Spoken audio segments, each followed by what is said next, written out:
कालकथित सूर्यपुत्र बौद्धाचार्याचे जनक चैत्यभूमीचे शिल्पकार अर्थात भैयासाहेब आंबेडकर यांच्या स्मृतिदिन आहे।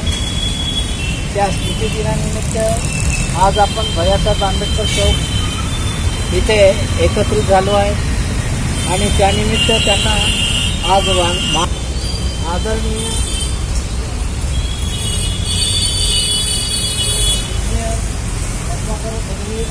राष्ट्रीय संघटक समता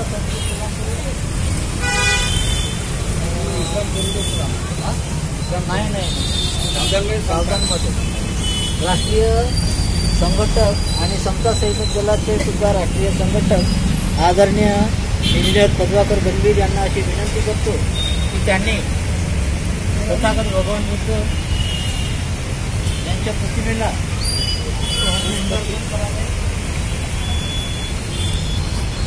महाकारणी तथागत भगवान बुद्धाची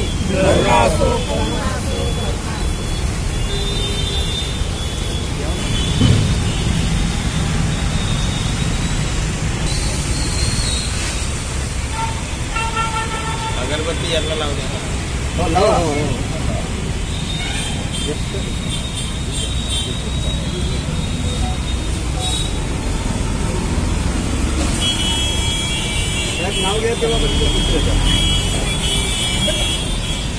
आदरणीय डॉक्टर बाबासाहेब आंबेडकर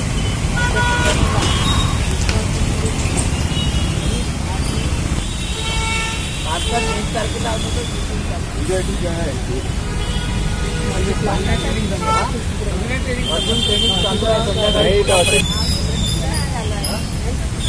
मेणबत्तीला लावा पहिल्यांदा त्या उजवीकडे नागपूर महानगर अध्यक्ष यांना मध्ये करायला पाहिजे माझ्या मताने।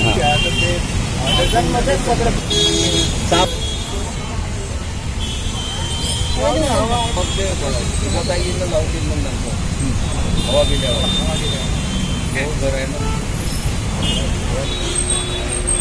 श्री शरण पंच शुरू करेंगे। शुरू कर।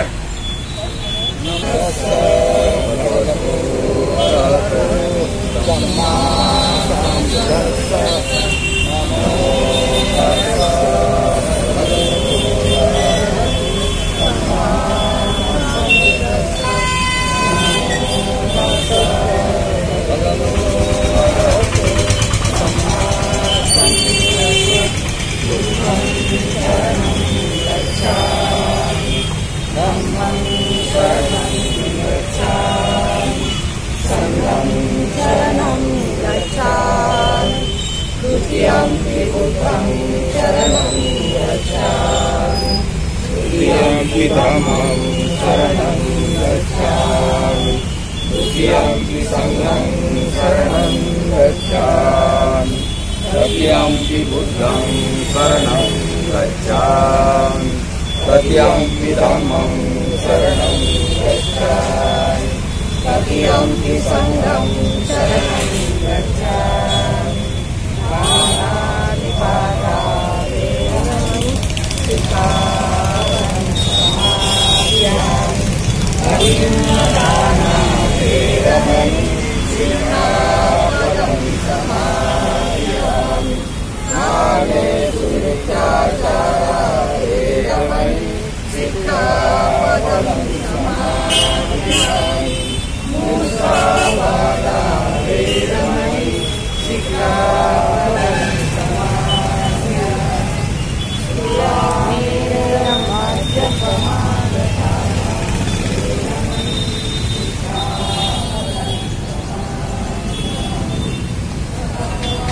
एक साथ सैल्यूट मारेंगे।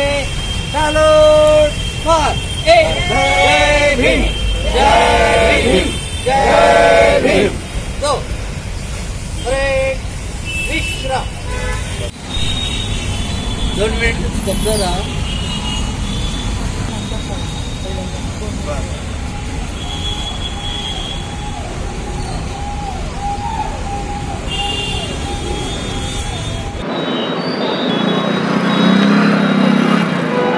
तुम्ही क्लिकच नाही केलं.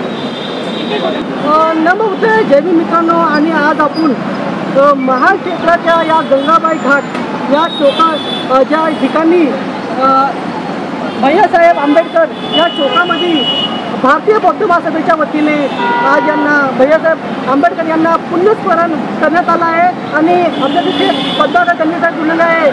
काय झालं त्यांना सर आपला पाहिजे. सर्वांना जय भीम नमो बुद्धाय. मी इंजिनियर पद्माकर गणवीर, केंद्रीय संघटक समता सैनिक दल आणि भारतीय बौद्ध महासभा. आपण सर्व ह्या ठिकाणी उपस्थित झालेले आहोत. याला म्हणतात दिवंगत भैयासाहेब आंबेडकर चौक, जे डॉक्टर बाबासाहेब आंबेडकरांचे सूर्यपुत्र म्हणून ओळखल्या जातात. अशा त्या सूर्यपुत्रांच्या आज 17 सप्टेंबर म्हणजे स्मृती दिवस आहे. 17 सप्टेंबर 1978ला भारतीय बौद्ध महासभेच्या माध्यमातून धम्माचा प्रचार प्रसार करत असताना भैयासाहेब उर्फ सूर्यपुत्र हे दिवंगत झाले. त्यांच्या स्मृतीप्रित्यर्थ आपण ह्या सूर्यपुत्र भैयासाहेब आंबेडकर चौकामध्ये दरवर्षी 17 तारखेला एकत्र होऊन त्यांच्या कार्याप्रती, त्यांनी जे काही संघटन वाढवलं, जे पूर्ण भारतामध्ये बौद्धांचं एक अस्तित्व जे होतं खेड्यापाड्यामध्ये ते नगण्य होतं, सर्वांना संघटित करण्याचं काम सूर्यपुत्र भैयासाहेबांनी केलं. गावागावामध्ये भारतीय बौद्ध महासभेच्या शाखा स्थापन केल्यात. गावागावामध्ये तुम्हाला जर माहीत असेल, तुम्ही खेड्यातले असाल तर प्रत्येक गावामध्ये भारतीय बौद्ध महासभेच्या ग्रामीण शाखा असतात. आणि अशा त्या शाखा निर्माण करण्यामागे भैयासाहेब आंबेडकरांचं फार मोठं योगदान आहे. त्यांनी संपूर्ण महाराष्ट्रामध्ये महाराष्ट्र पिंजून काढलं. धम्माची चळवळ डॉक्टर बाबासाहेब आंबेडकरांनी जे 1956ला धर्मांतर केलं आणि लगेच काही दिवसामध्ये ते दिवंगत झालेत. डॉक्टर बाबासाहेब आंबेडकरांच्या उर्वरित कार्याची पूर्ण सफलतेने पूर्णत्वास नेण्याची जबाबदारी भैयासाहेब आंबेडकरांवरती येऊन पडली. त्यांनी मोठ्या कर्तृत्वाने सर्व सोबत्यांना आणि जे काही संघटनेमध्ये पदाधिकारी असतात सर्वांच्या सहकार्याने भारतीय बौद्ध महासभेचा प्रचंड असा नेटवर्क तयार केला. आणि आज जे बघत आहोत, भैयासाहेब आंबेडकरांनंतर त्यांच्या सुविद्य पत्नी मीराताईजी आंबेडकर यांनी गेले 1978 पासून तर सातत्याने आजपर्यंत भारतीय बौद्ध महासभेची धुरा सांभाळलेली आहे. आज आमच्या त्या संरक्षिका आहेत, आमच्या त्या पॅट्रन आहेत, आमच्या त्या आदरणीय आहेत. आणि आज त्यांच्याच नेतृत्वामध्ये भीमराव यशवंतराव आंबेडकर हे भारतीय बौद्ध महासभेचं कार्य गतिशील करण्यासाठी अहोरात्र प्रयत्न करत आहेत. अशा त्या भीमराव यशवंतराव आंबेडकरांचे पिताजी सूर्यपुत्र भैयासाहेबजी उर्फ यशवंतराव आंबेडकर यांच्या आज स्मृतिदिनी मी भारतीय बौद्ध महासभा, समता सैनिक दल, सर्व पदाधिकारी, कार्यकर्ते आणि विविध संघटना, महिला समता फोर्स आहेत, अशा विविध संघटनांच्या माध्यमातून, मित्र संघटना आहेत, त्यांच्या माध्यमातून सूर्यपुत्र यशवंतरावजी आंबेडकर यांना मी विनम्र अभिवादन करतो. जय भीम नमो बुद्धाय सर्वांना. भैयासाहेब आंबेडकर अमर रहे, अमर रहे आंबेडकर, अमर रहे, अमर रहे साहेब आंबेडकर, अमर रहे, अमर रहे. बौद्ध महासभेचा विजय असो, विजय बौद्ध महासभेचा विजय असो, सैनिक दलाचा विजय असो, सैनिक दलाचा विजय असो. जय भीम जय भीम जय भीम जय भीम जय भीम जय भीम. थँक्यू.